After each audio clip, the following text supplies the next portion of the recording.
Pues aquí listos para iniciar la lectura guiada del Evangelio de Marcos, que en esta ocasión vamos a ir de 2 en 2 los capítulos. Esta es nuestra clase o sesión 512.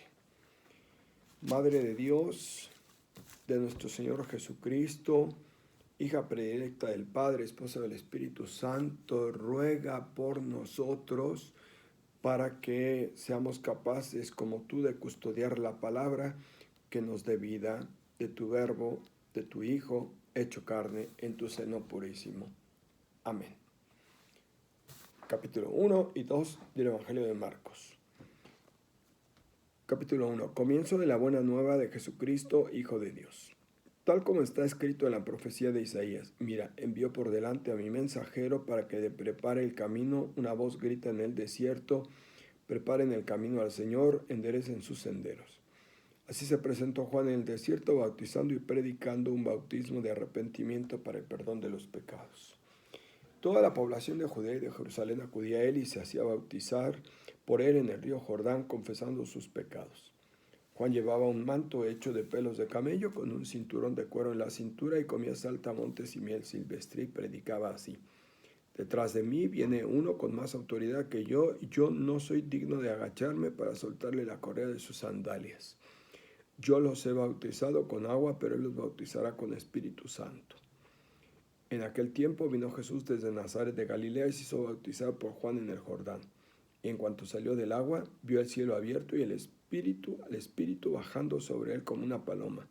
Se escuchó una voz del cielo que dijo: tú eres mi Hijo querido, mi predilecto. Inmediatamente el Espíritu lo llevó al desierto, donde pasó 40 días y fue tentado por Satanás. Vivía con las fieras y los ángeles le servían. Cuando arrestaron a Juan, Jesús se dirigió a Galilea a proclamar la buena noticia de Dios. Decía: se ha cumplido el tiempo y está cerca el reino de Dios. Arrepiéntanse y crean en la buena noticia. Caminando junto al lago de Galilea, vio a Simón y a su hermano Andrés, que echaban las redes al lago, pues eran pescadores. Jesús les dijo: vengan conmigo y los haré pescadores de seres humanos. Inmediatamente, dejando las redes, le siguieron. Un trecho más adelante vio a Santiago de Zebedeo y a su hermano Juan, que arreglaban las redes en la barca. Inmediatamente los llamó, y ellos, dejando a su padre Zebedeo en la barca con los jornaleros, se fueron con él. Llegaron a Cafarnaúm, y el sábado siguiente entró en la sinagoga a enseñar. La gente se asombraba de su enseñanza, porque lo hacía con autoridad, no como los letrados. Precisamente en aquella sinagoga había un hombre poseído por un espíritu inmundo que gritó: ¿qué tienes contra nosotros, Jesús de Nazaret? ¿Has venido a destruirnos? Sé quién eres tú, el consagrado de Dios. Jesús le increpó: cállate y sal de él. El espíritu inmundo sacudió al hombre, dio un fuerte grito y salió de él. Todos se llenaron de estupor y se preguntaban: ¿qué significa esto? Una enseñanza nueva con autoridad. Hasta los espíritus inmundos les da órdenes y lo obedecen. Su fama se divulgó rápidamente por todas partes, en toda región de Galilea. Después salió de la sinagoga y con Santiago y Juan se dirigió a casa de Simón y Andrés. La suegra de Simón estaba en cama con fiebre y se lo hicieron saber enseguida. Él se acercó a ella, la tomó de la mano y la levantó. Se le fue la fiebre y se puso a servirles. Al atardecer, cuando se puso el sol, le llevaron toda clase de enfermos y endemoniados. Toda la población se agolpaba a la puerta. Él sanó a muchos enfermos de diversas dolencias y expulsó a numerosos demonios, a los que no les permitía hablar porque lo conocían. Muy de madrugada, cuando todavía estaba oscuro, se levantó, salió y se dirigió a un lugar despoblado donde estuvo orando. Simón y sus compañeros lo buscaron, y cuando lo encontraron le dijeron: todos te están buscando. Le respondió: vámonos de aquí a los pueblos vecinos para predicar también allí, pues a eso he venido. Y fue predicando en sus sinagogas y expulsando demonios por toda Galilea. Se le acercó un leproso y, arrodillándose, le suplicó: si quieres, puedes sanarme. Él se compadeció, extendió la mano, lo tocó y le dijo: lo quiero, queda sano. Al instante se le fue la lepra y quedó sano. Después lo despidió, advirtiéndole enérgicamente: cuidado con decírselo a nadie. Ve a presentarte al sacerdote y para que le conste lleva la ofrenda de tu sanación establecida por Moisés. Pero al salir aquel hombre se puso a proclamar y a divulgar más el hecho, de modo que Jesús ya no podía presentarse en público en ninguna ciudad, sino que se quedaba afuera en lugares despoblados, y aún así de todas partes acudían a él. Capítulo 2. Después de unos días volvió a Cafarnaúm y la gente se enteró de que estaba en casa. Se reunieron tantos que no quedaba sitio ni siquiera junto a la puerta, y él les anunciaba la palabra. Entonces llegaron unos trayendo un paralítico entre 4, y como no lograron acercárselo por el gentío, levantaron el techo encima de donde estaba Jesús, y por el boquete que hicieron descolgaron la camilla en que yacía el paralítico. Viendo a Jesús la fe que tenían, dijo al paralítico: Hijo, se te perdonan los pecados. Unos letrados que estaban allí sentados discurrían en su interior: ¿cómo puede hablar así? Blasfema, ¿quién solo puede perdonar pecados sino solo Dios? Pero de inmediato Jesús supo lo que pensaban y les dijo: ¿por qué piensan así en su interior? ¿Qué es más fácil? ¿Decir al paralítico se te perdonan los pecados, o decir levántate, toma tu camilla y camina? Pero para que sepan que el Hijo del Hombre tiene autoridad para perdonar pecados en la tierra, dijo al paralítico: yo te lo mando, levántate, toma tu camilla y ve a tu casa. Se levantó de inmediato, tomó su camilla y salió delante de todos. De modo que todos se asombraron y glorificaban a Dios, diciendo: nunca vimos cosa semejante. Salió de nuevo a la orilla del lago, toda la gente acudía a él y él los enseñaba. Al pasar vio a Leví de Alfeo sentado junto a la mesa de recaudación de los impuestos y le dijo: sígueme. Él se levantó y lo siguió.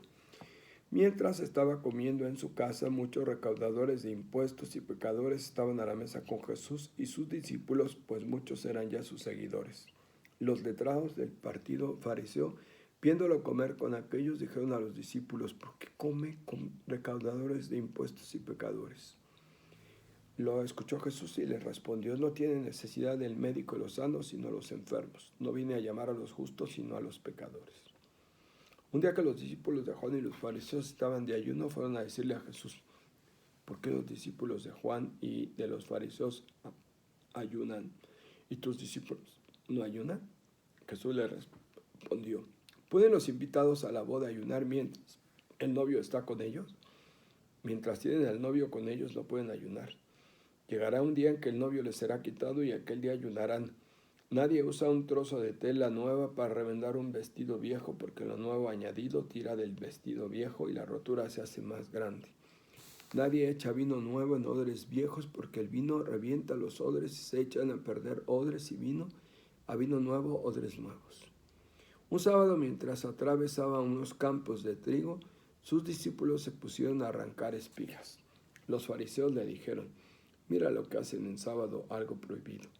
Le respondió: ¿no han leído lo que hizo David cuando él y sus compañeros pasaban necesidad y estaban hambrientos? Entró en la casa de Dios, siendo sumo sacerdote Abiatar, y comió los panes consagrados que solo pueden comer los sacerdotes, y los compartió con sus compañeros.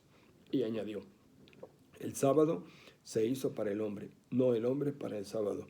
De manera que el Hijo del Hombre es Señor también del sábado. Palabra de Dios. Vamos a la lectura de las citas a pie de página.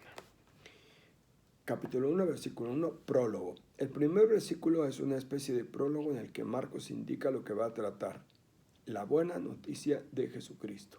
La expresión comienzo señala no solo el inicio de su obra, sino también una nueva etapa en la historia de la salvación. El Nuevo Testamento, el centro de esta buena noticia, es Jesús. ¿Quién es Jesús? Marcos lo irá revelando progresivamente, de momento solo lo enuncia: Jesucristo es el Hijo de Dios.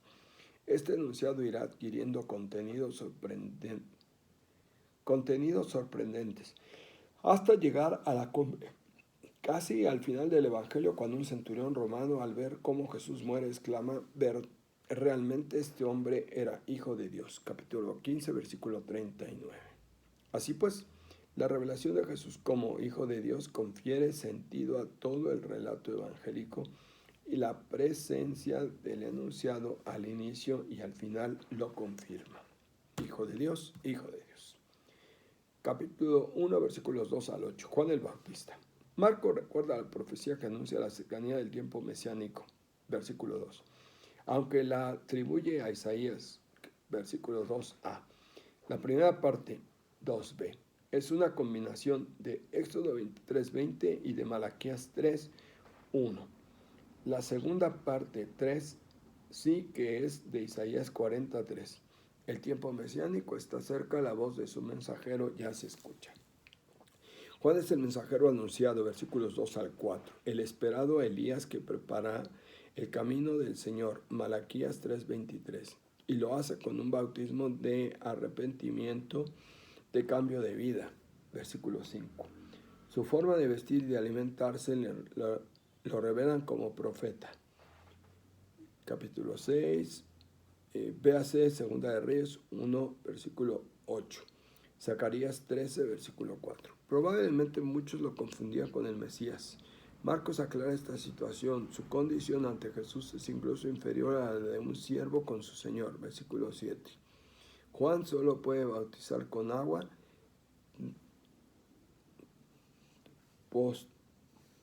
exteriormente. En cambio, Jesús bautiza con espíritu. Capítulo 1, versículos 9 al 11. Bautismo de Juan. Jesús asume nuestra condición de pecadores, con ello expresa su determinación de dar la vida a favor de los demás. El descenso del Espíritu confirma la reapertura de la comunicación entre el cielo y la tierra. Dios se hace accesible a la humanidad por medio de Jesús, su Hijo. Véase Salmo 2, versículo 7, Isaías 42, versículo 1. Capítulo 1, versículo 12. La prueba en el desierto. El hecho de ser hijo de Dios no exime a Jesús de su condición humana. Por eso mismo el Espíritu que recibe del Padre en el bautismo es el que lo empuja al desierto. El desierto para el pueblo de Israel era tradicionalmente el lugar de prueba y la toma de decisión. Allí debía aprender a confiar en Dios. Véase Deuteronomio 8. Los 40 días recuerdan las pruebas sufridas por Moisés, Éxodo 34, versículo 28, y Elías, Primera de Reyes 19:8. Satanás hacía parte de la corte celestial y actuaba como fiscal, o intrigoso, diría yo.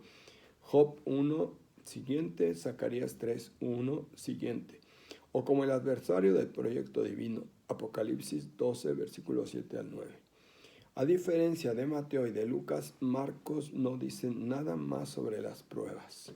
Eso sí, deja claro el triunfo de Jesús, su abandono en la providencia de Dios, expresando en la convivencia con los animales y en el servicio que le brindan los ángeles. Versículo 13. Capítulo 1, versículos 14 y siguiente. Comienza su proclamación. Este pasaje concluye la introducción del Evangelio, versículos 1 al 13, y da comienzo a una nueva etapa. La intensa actividad de Jesús en Galilea, que empieza precisamente cuando termina la de Juan el Bautista, versículo 14. Proclaman o predican, es la actividad principal de Jesús. Se ha cumplido el tiempo indicado al comienzo de esta nueva etapa en la historia de la salvación. El reino de Dios no es un lugar, sino una experiencia de vida bajo los parámetros del proyecto divino. Vida, justicia, solidaridad, fraternidad, paz. La presencia de Jesús hace cercano ese reino. Arrepentirse significa cambiar de rumbo. Volver a Dios, en este caso, creer en la buena noticia de Jesús. Capítulo 1, versículos 16 al 20. Llama a sus primeros discípulos. Jesús elige a sus discípulos para dar sentido comunitario a su misión. Sin comunidad no hay reino. Tradicionalmente los discípulos buscaban a su maestro.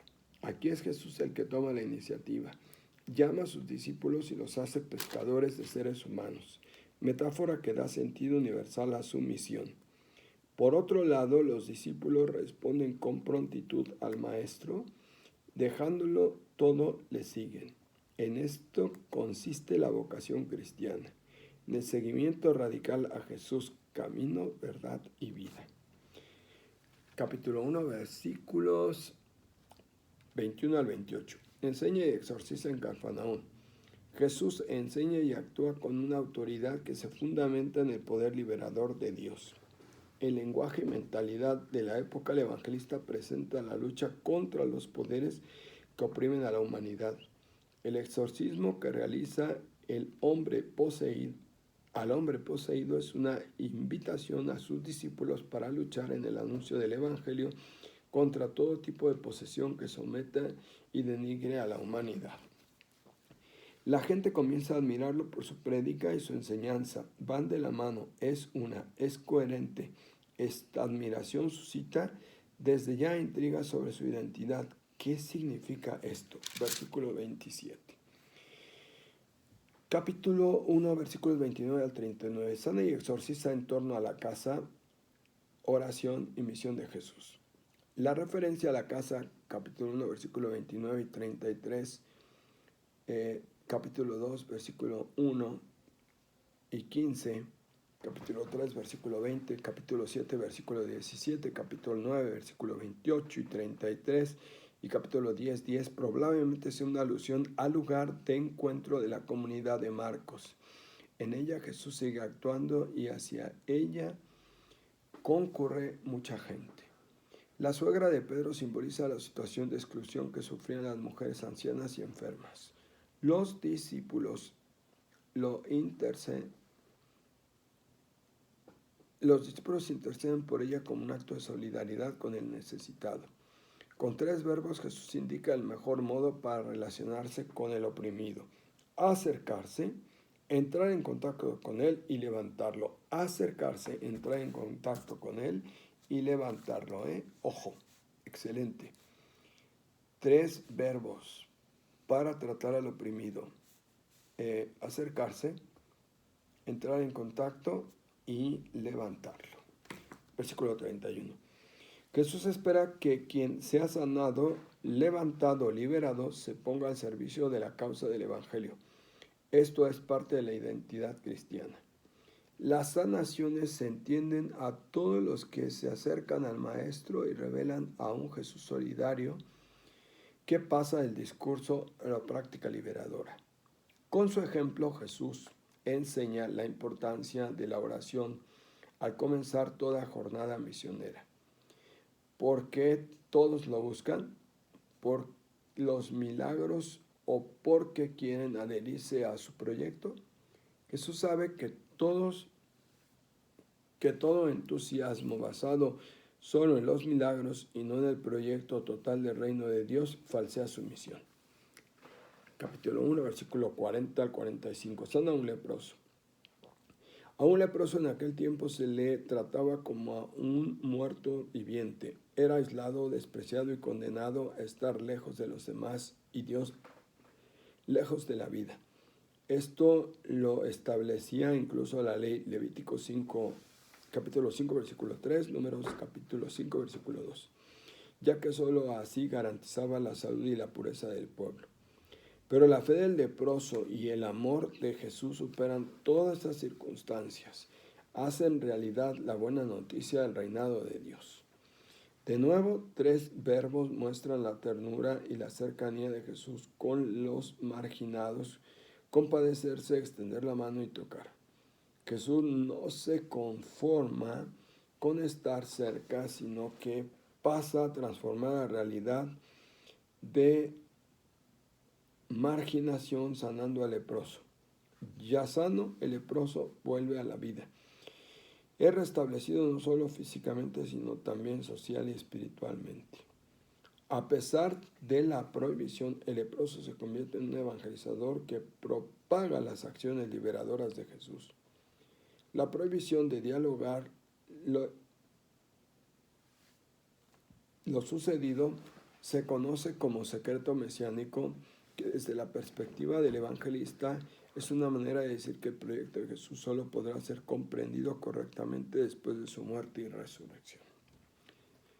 Capítulo 2, versículos 1 al 12. Sana a un paralítico. Marcos presenta en un solo bloque, capítulo 2, versículo 1 al 3, 6, 5 controversias con los más duros opositores de Jesús y de las primeras comunidades cristianas: letrados, fariseos, discípulos de Juan, herodianos. La buena noticia que alegra a los marginados asusta en cambio a las autoridades religiosas y políticas. Este pasaje resalta la solidaridad y la fe de 4 amigos y un paralítico que a toda costa buscan estar cerca de Jesús. Por su parte, Jesús restablece al paralítico de modo integral. En aquel tiempo las enfermedades eran consideradas consecuencia de pecado y los enfermos pecadores. Así pues, eran marginados de la vida social y religiosa del pueblo. Por eso Jesús primero perdona sus pecados al paralítico, aspecto religioso, lo levanta, aspecto físico, y le ordena a los suyos a su casa, y le ordena ir a los suyos a su casa, aspecto social. Aspecto religioso, físico y social. Aspecto religioso, físico y social. Capítulo 2, versículo 13 al 17. Llama a Leví, comparte la mesa con pecadores. Los recaudadores de impuestos o publicanos eran considerados traidores del pueblo y por la ley pecadores e impuros. Al llamar a Leví, Jesús rompe las barreras de la ley y hace realidad la universalidad del Evangelio. Leví, por su parte, al levantarse de su sitio, abandonar su oficio y seguir a Jesús, rompe con su pasado y se compromete a una vida nueva que le ofrece el Maestro con su llamado. Jesús no excluye a nadie, su invitación es universal y radical. Por eso comparte la mesa con gente pecadora. Compartir la mesa no solo identifica compartir los alimentos, sino también la vida misma. Expresaba la estrecha unidad de los comensales. Esto escandalizaba a los letrados, pero Jesús ironiza esta actitud, ya que Dios no quiere la muerte, sino la vida de todos. Capítulo 2, versículos 18 al 22, sobre el ayuno. De un banquete en el pasaje anterior pasamos en este al ayuno. Los adversarios son ahora los discípulos de Juan y los fariseos. Aunque la ley exigía un día de ayuno anual, Levítico 16:29, Números 29:7. El afán de perfección de los fariseos los llevó a ayunar 2 veces por semana. Lucas 18, versículo 12. Jesús no niega el ayuno, solo que no cabe practicando cuando estamos de fiesta celebrando un nuevo pacto de amor, una nueva alianza entre Jesús novio y su pueblo. Véase Juan 3:29, 2 Corintios 11:2, Efesios 5:32, Apocalipsis 19:7, 21:2. En el Antiguo Testamento es común la presencia de Dios como el esposo de Israel. Oseas 2:19, Isaías 54:4 al 8, y Isaías 62, versículo 4 y siguiente, y Ezequiel 16. Cuando el novio sea asesinado por quienes no comportan la alegría de la buena noticia, entonces ayunarán. El proyecto de Jesús no encaja con el modelo religioso y político dominante de su pueblo. Capítulo 2, versículos 23 al 28, sobre el sábado. La ley permitía calmar el hambre cortando las espigas al pasar por un sembrado, excepto en sábado. Éxodo 34, 21, Deuteronomio 23, 26. Los discípulos que han aprendido de Jesús la libertad frente a la ley son ahora acusados por los fariseos de no acatarla. Jesús, al mejor estilo de los letrados, acude a la Escritura. 1 Samuel, capítulo 21, versículo 1 al 7, para discernir cuando una ley es liberadora u opresora. El criterio es el ser humano. Ninguna ley, palabra o acción que lo oprima, margine o excluya puede tener el respaldo de Dios. Ya está ahí, porque lo vamos a continuar con los capítulos 3 y 4, Dios mediante mañana. Que Dios los bendiga. Muchas gracias y felicidades. Ya iniciamos el Evangelio de Marcos.